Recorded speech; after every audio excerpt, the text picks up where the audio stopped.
Hello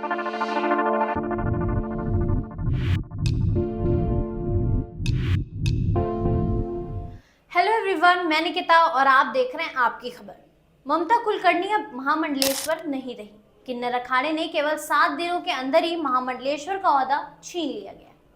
आपको बता दें, ममता कुलकर्णी संन्यास की दीक्षा लेकर किन्नर अखाड़े में शामिल हुई थी। उन्होंने महाकुंभ में महामंडलेश्वर की टाइटल से नवाजा गया था। किन्नर अखाड़े में उनकी एंट्री के बाद से ही बवाल मचा हुआ था। ममता कुलकर्णी पर किन्नर अखाड़े ने कुछ अनबन थी। अगर अब इस कंफ्यूजन का दी एंड हो गया है। किन्नर अखाड़े के फाउंडर ऋषि अजय दास ने ममता कुलकर्णी को महामंडलेश्वर ओहदे से हटा दिया है। महाकुंभ की चर्चा चारों तरफ से है, जिससे कई लोगों को फेम भी मिल रहा है और कई लोगों को काफी मुसीबतों का सामना करना पड़ रहा है। हाल ही में ममता कुलकर्णी भी फेम छोड़ के एक साध्वी बन गई थी।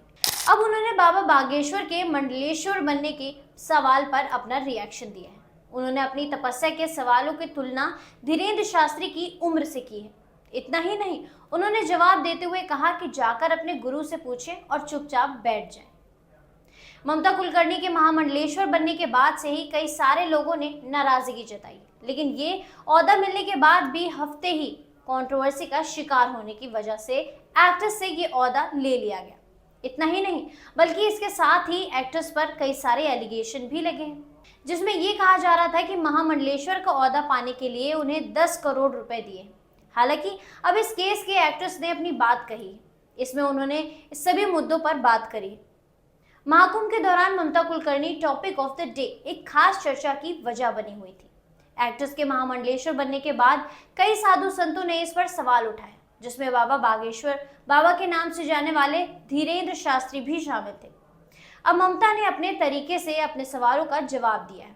हाल ही में एक्ट्रेस आपकी अदालत का हिस्सा बनी थी। इसमें उन्होंने जुड़े सभी आरोपों का कंट्रोवर्सी के बारे में उनसे पूछा गया। शो के चलते अब एक्ट्रेस ने उन पर संतों की तरफ से उठाए गए सवालों के बारे में पूछा गया, तो उन्होंने कहा कि अब मैं इस पर क्या ही कहूँ। उनको महाकाल और महाकाली का डर होना चाहिए। इसके साथ ही उन्होंने धीरेन्द्र शास्त्री के बयान पर रिएक्शन देते हुए कहा, वो नैपी धीरेन्द्र शास्त्री, उसकी जितनी उम्र है 25 साल, उतना ही मैंने तपस्या की है। जिसको उन्होंने सिद्ध करके रखा है वो है हनुमान जी। इस 23 साल की तपस्या में 2 बार प्रत्यक्ष स्वरूप से उनके साथ मेरा रहना हुआ है।